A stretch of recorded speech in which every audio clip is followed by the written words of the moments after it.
नमस्कार। आइए आज समय में एक बहुत लंबा सफर तय करते हैं। एक ऐसी कहानी की परतों को खोलने के लिए जो हजारों साल पहले शुरू हुई थी। हम प्राचीन भारत की उस दिलचस्प दुनिया में उतरेंगे।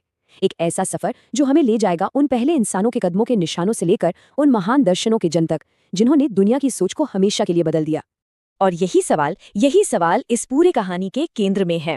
सोचिए जरा, कैसे इस विशाल धरती पर बिखरे हुए कुछ शिकारी संग्राहक दुनिया की सबसे पुरानी और सबसे गहरी सभ्यताओं में से एक को जन्म दे पाए। चलिए इस गुत्थी को सुलझाने की कोशिश करते हैं। तो हमारी कहानी की शुरुआत होती है उस दौर से जब इतिहास लिखा नहीं जा रहा था बल्कि जिया जा रहा था। हम जा रहे हैं प्रागैतिहासिक काल की गहराइयों में, एक ऐसा लंबा, बहुत लंबा दौर जो लाखों साल तक फैला रहा। ये वो वक्त था जब हमारे पूर्वजों ने सिर्फ जिंदा रहना नहीं बल्कि जिंदगी को जीना सीखा और पहली बार एक जगह बसने की नींव रखी।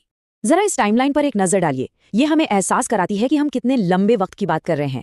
पाषाण युग यानी पत्थर का दौर। सोचिए, इस उपमहाद्वीप पर इंसान के पूरे इतिहास का 99% हिस्सा इसी एक युग में समाया हुआ है। और इस पूरे लंबे सफर में उनके सबसे बड़े साथी थे पत्थर के औजार।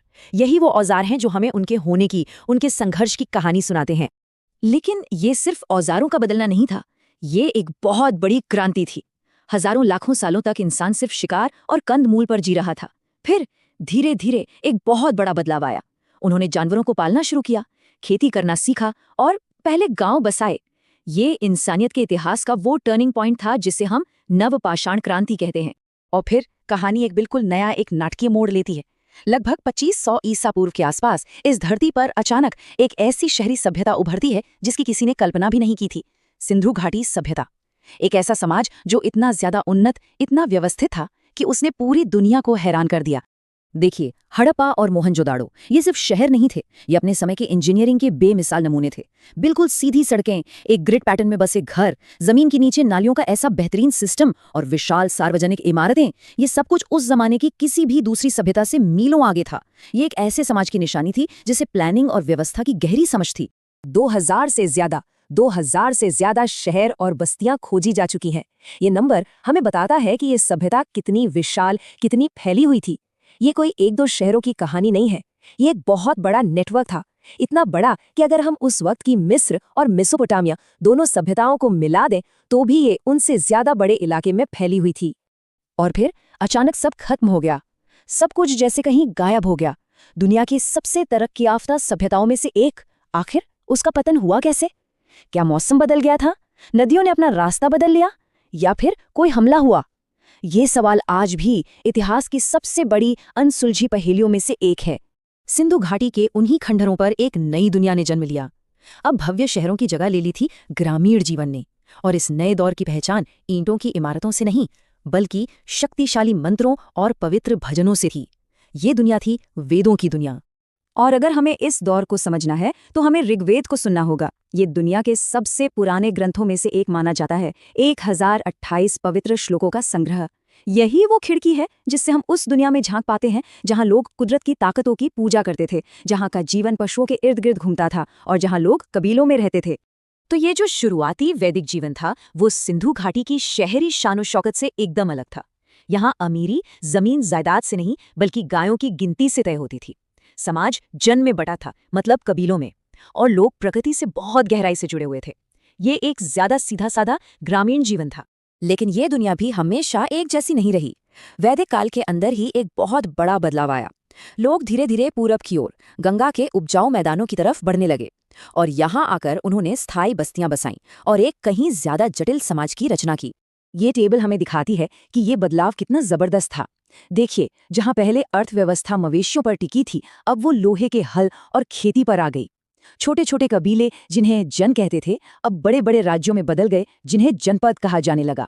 और जो समाज पहले काफी लचीला था अब वो एक कठोर 4 वर्णीय व्यवस्था में बंध गया। इस नए समाज के दिल में थे बड़े बड़े और जटिल यज्ञ और कर्मकांड। इन्हीं कर्मकांडों ने पुरोहित वर्ग को बहुत ताकतवर बना दिया और एक पक्की सामाजिक व्यवस्था यानी वर्ण व्यवस्था की नींव डाली। लेकिन जब भी कोई व्यवस्था बहुत कठोर हो जाती है तो उसके खिलाफ एक प्रतिक्रिया भी जन्म लेती है। और यहाँ जो प्रतिक्रिया हुई उसने भारत के सोचने समझने के तरीके को हमेशा हमेशा के लिए बदल दिया। और अब हम अपनी कहानी के एक बहुत ही अहम पड़ाव पर पहुंच चुके हैं, 6ठी शताब्दी ईसा पूर्व। ये वो समय था जब भारत में विचारों का एक तूफान आया, एक बौद्धिक और आध्यात्मिक क्रांति। नए नए चिंतक सामने आए जिन्होंने पुरानी परंपराओं पर सवाल खड़े किए, और यहीं से उन नए दर्शनों का जन्म हुआ जो सिर्फ भारत में ही नहीं बल्कि पूरी दुनिया में फैले। तो ये जो विचारों का मंथन चल रहा था, इसकी वजह क्या थी? असल में ये एक तरह की प्रतिक्रिया थी, पुरोहितों के बढ़ते दबदबे के खिलाफ, महंगे यज्ञों में दी जाने वाली पशु बलि के खिलाफ और वर्ण व्यवस्था की कठोरता के खिलाफ। और इसी प्रतिक्रिया से जन्म हुआ जैन धर्म और बौद्ध धर्म जैसे नए विचारों का। बात करें जैन धर्म की, तो इसके केंद्र में है महावीर के सिखाए गए 5 महाव्रत। अहिंसा यानी किसी को मन, वचन या कर्म से चोट न पहुंचाना। सत्य यानी हमेशा सच बोलना। अस्तेय मतलब चोरी न करना। अपरिग्रह यानी जरूरत से ज्यादा इकट्ठा न करना। और ब्रह्मचर्य।